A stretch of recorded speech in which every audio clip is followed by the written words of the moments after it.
με μια λογική πώς θα τιμωρήσει την κυβέρνηση, άρα και τους υποψηφίους που στηρίζει η κυβέρνηση, και ένας από αυτούς είναι ο επικεφαλής συνδυασμού σας, ο κ. Κωτσικόπουλος, ή να αρμονίζεστε κι εσείς με την επικοινωνιακή άποψη που τον τελευταίες μέρες βλέπουμε στο συνδυασμό σας, ότι όλοι μπορεί να έχουμε παράπονα από το μνημόνιο, όλοι για τον ΑΒ λόγο έχουν ένα λόγο να μιλήσουν για το μνημόνιο, αλλά η πόλη δεν χρωστάει τίποτα.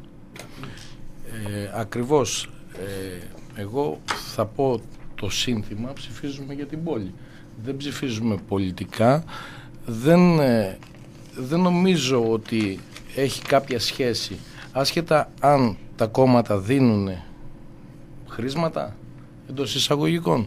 Πιστεύω ότι το διακύβευμα είναι τι κάνουμε για την πόλη μας. Δεν νομίζω ότι είναι θέμα κόμματος, είναι θέμα του ΠΑΣΟΚ, της Νέας Δημοκρατίας, τι θα κάνουμε εμείς για την πόλη. Γι' αυτό και είμαστε εδώ. Θα συμφωνώ με τον Τάσο ότι δεν υπάρχουν κομματικές ταυτότητες. Έτσι. Είμαστε πρόσωπα τα οποία έχουμε δραστηριότητα μέσα στην πόλη, εργαζόμαστε μέσα στην πόλη, είμαστε από το πρωί μέχρι το βράδυ και αντιμετωπίζουμε προβλήματα και τα βλέπουμε και ίσως θέλουμε να οδηγηθούμε σε λύσεις.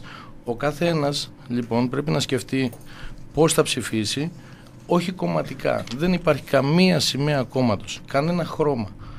Είμαστε πόλη, η Πάτα, ο Δήμος Πατρέων, συν με τον Καλλικράτη που μπαίνουν και οι πλαϊνοί δήμοι. Έτσι θα πρέπει όλοι μαζί να σκεφτούμε, να το πω πολεοδομικό συγκρότημα, όλοι μαζί πώς θα καλυτρέψουμε τη ζωή μας. Αυτό. Να συμπληρώσω τον Παναγιώτη και να του πω ότι ουσιαστικά και εμείς από τη δικιά μας μεριά και ο Παναγιώτης από τη δικιά του, αλλά και υποψήφοι από διαφορετικά κόμματα και διαφορετικούς συνδυασμούς, αυτό που θα πρέπει να έχουμε σαν κοινό σκοπό είναι τους νέους του καναπέ, τη γενιά που λέει ότι δεν με νοιάζει, την άποψη ότι όλοι οι ίδιοι είμαστε, ότι εδώ θα πρέπει να αποδείξουμε ότι αγωνιζόμαστε και θέλουμε μια καλύτερη πόλη, μια καλύτερη Πάτρα. Θα πρέπει αυτή τη γενιά, αυτού του ανθρώπου που δεν θα πάει να ψηφίσει στις 7 του μηνός, να του αποδείξουμε με αυτά τα πράγματα που λέμε και με αυτά τα πράγματα που πιστεύουμε, ότι στις 7 του μηνός πρέπει να κάνει το χρέος του, γιατί 7 του μηνός ψηφίζει για την πόλη. Δεν ψηφίζει για κανένα μνημόνιο, δεν ψηφίζει για καμία πολιτική. Ψηφίζει για την πόλη την οποία ζει, για την πόλη που μεγάλωσε. Είναι πολύ σημαντικό αυτό. Λοιπόν, είναι και πολύ τη μόδα τώρα τελευταία σε αυτές τις εκλογές. Πολύ το ακούω, ας πούμε, πέρα από τους ανεξάρτητους. Ακούω και το να μιλάμε και να σχεδιάζουμε με γνώμονα μόνο το συμφέρον της πόλης. Και κύριε Μέξα, εδώ υπάρχει ένα ερώτημα στην κοινωνία και δεν θέλω να μου τρέψετε να σας το θέσω και εσάς. Σημαντικό μέρος, για να μην πω επίκεντρο της καμπάνιας σας, είναι ότι αφήστε όχι πολιτική σκέψου. Κάπως έτσι το λέτε. Όχι, δεν χρειάζεται. Όχι πολιτική, λογική. Και αναρωτιέται κανείς. Υπάρχει κάτι σε αυτόν τον τόπο, ιδιαίτερα αν θέλεις κιόλας να δικήσεις ένα κομμάτι του, στο επίπεδο της τοπικής αυτοδιοίκησης σαν δήμαρχος, που να μην έχεις πολιτική. Υπάρχει κάτι που δεν γίνεται πολιτικό. Δεν είναι πολιτική το αν θα αποφασίσεις να επιβαρύνεις, για παράδειγμα, λέω ένας δήμαρχος, έτσι. Δεν λέω κατά ανάγκη για το δικό σας, μην παρεξηγηθούμε. Δεν είναι πολιτική, κύριε Μέξα, το αν ένας δήμαρχος αποφασίσει ότι για να γίνουν κάποια πράγματα θα επιβαρύνω με χαράτσι τους δημότες μου. Δεν είναι πολιτική να καθορίσω μια τιμολογιακή πολιτική για τα σκουπίδια, για το νερό, για το ένα, για το άλλο. Δηλαδή, το ακούω αυτό το συνδυασμό σας και επειδή δεν θέλω και να σας αδικήσω, προσπαθώ να καταλάβω τι εννοείτε. Όταν λέτε αφήστε την πολιτική, δηλαδή τι εννοείτε. Πιθανότατα τι μπορεί να γίνει χωρίς πολιτική. Πιθανότατα δηλαδή, έρχονται οι άλλοι και σου λένε ναι, έχουμε μια πολιτική κατεύθυνση. Σας λέμε ψηφίστε μας, όχι σαν Πασόκ ή σαν οτιδήποτε, αλλά έχουμε μια πολιτική κατεύθυνση. Και λέμε ρε παιδί μου, τα πράγματα τα βλέπουμε έτσι. Έτσι πρέπει να γίνουν, με αυτόν τον τρόπο, με αυτή την ανθρωποκοινωνιογραφία. Εσείς έρχεστε και λέτε όχι πολιτική, σκέψου. Πώς το εξηγείτε αυτό εσείς στον κόσμο. Όταν λέμε όχι πολιτική, εννοούμε όχι στα κόμματα. Δηλαδή, όχι στην ιδεολογία τη μία, όχι στην ιδεολογία την άλλη. Υπάρχουν λοιπόν για τη συγκεκριμένη πόλη, όπως για όλες τις πόλεις, συγκεκριμένες λύσεις. Οι λύσεις είναι λογικές. Δεν ανήκουν σε καμία ιδεολογία. Δεν ανήκουν σε κανένα κομματικό σχηματισμό και δεν είναι, αν θέλετε, η λύση για ένα συγκεκριμένο θέμα, πιθανότητα που έχουμε με τον Παναγιώτη που βρισκόμαστε σε διαφορετικές παρατάξεις είναι κοινή. Είναι η λύση της λογικής. Ίσως όταν λέμε όχι λοιπόν πολιτική, αυτό το πράγμα που θα έπρεπε να καταλάβετε είναι ότι εννοούμε όχι στα κόμματα και όχι σε μια διαδικασία που λέμε ότι αυτή η άποψη είναι η άποψη της Νέας Δημοκρατίας ή αυτή η άποψη του ΠΑΣΟΚ και ακολουθούμε γραμμή. Δεν ακολουθούμε καμία γραμμή. Ακολουθούμε τη γραμμή της λογικής και ακολουθούμε τη γραμμή του συμφέροντος της πόλης πρώτα απ' όλα. Ωραία. Λοιπόν, σας ακούει ο κόσμος, σας κρίνει. Πολλοί λένε όμως ότι καμιά φορά πίσω από μια έντεχνη επικοινωνιακή άποψη μπορεί να μην κρύβεται και ουσία. Δεν το λέω εγώ. Λένε πολύ. Λοιπόν, θέλω να πάμε την κουβέντα τώρα σε κάτι που εγώ θεωρώ πιο ουσιώδες και φαντάζομαι θα έχει πιο ενδιαφέρον για τους ακροατές που μας ακούνε. Είστε δύο νέοι άνθρωποι, πέρα από τις επαγγελματικές σας υποχρεώσεις, ζείτε σε αυτή την πόλη, βγαίνετε, κυκλοφορείτε, το βράδυ διασκεδάζετε σε αυτή την πόλη. Θέλω να σας ρωτήσω και να ξεκινήσω από τον κύριο Παναγιώτη Μπότσα. Πάνω να σε ρωτήσω, τι είναι αυτό που σε ενοχλεί σε αυτή την πόλη? Ναι, θέλω να μου βάλεις μια προτεραιότητα. Χωρίς να θέλω να απαξιώσω, νομίζω όλα. Από το πρωί που ξυπνάω μέχρι το βράδυ που θα πάω στο σπίτι μου, υπάρχουν πάρα πολλά πράγματα τα οποία δεν είναι όμορφα, δεν είναι ωραία. Δεν έχουμε ωραία εικόνα σαν πόλη. Δεν έχουμε καλή κυκλοφορία των αυτοκινήτων. Δεν έχουμε τόπους αναψυχής. Δεν έχουμε πεζόδρομους, ποδηλατόδρομους. Τόπους αναψυχής εννοείς πλατείες, πάρκα και τέτοια?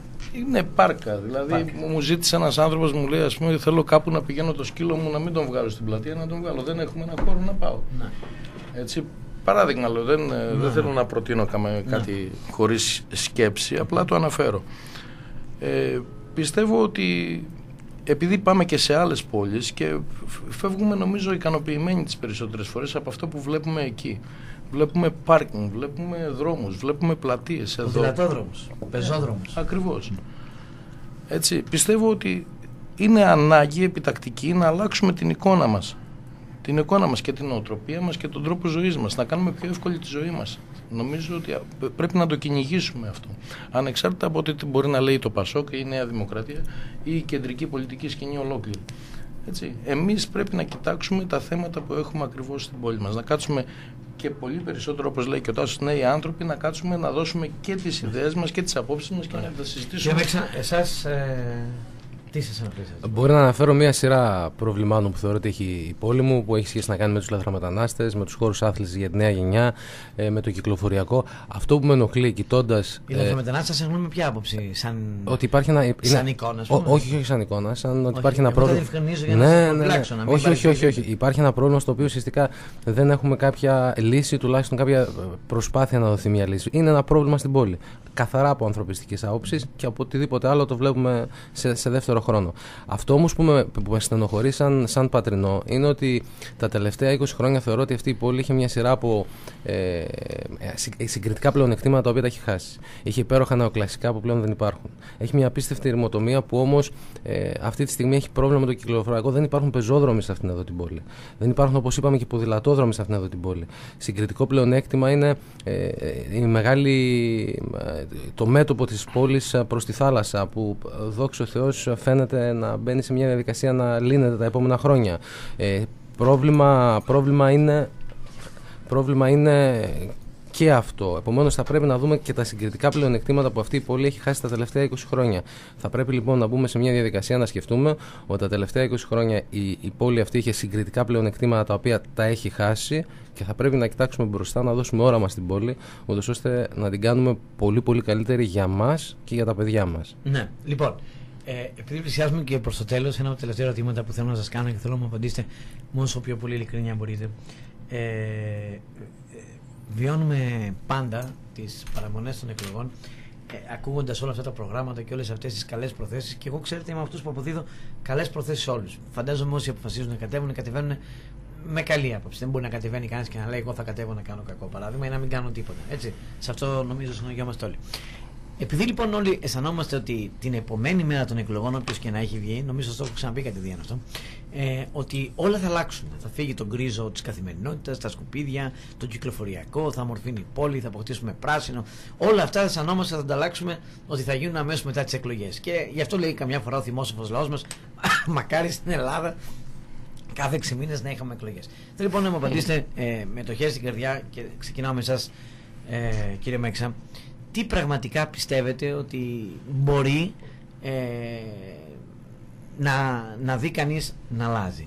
Είστε από αυτούς που πιστεύετε πραγματικά ότι αν εκλεγεί ο κ. Χριστόπουλος, το συνδυασμό του οποίου ενισχύεται με την παρουσία σας, ότι μετά από 4 χρόνια, μάλλον 3,5 για την ακρίβεια, το ξέρετε ότι αυτή είναι για 3,5 χρόνια, ότι θα έχουμε δει μια πόλη αλλαγμένη, θα έχει αλλάξει η ζωή μας προς το καλύτερο, θα έχουμε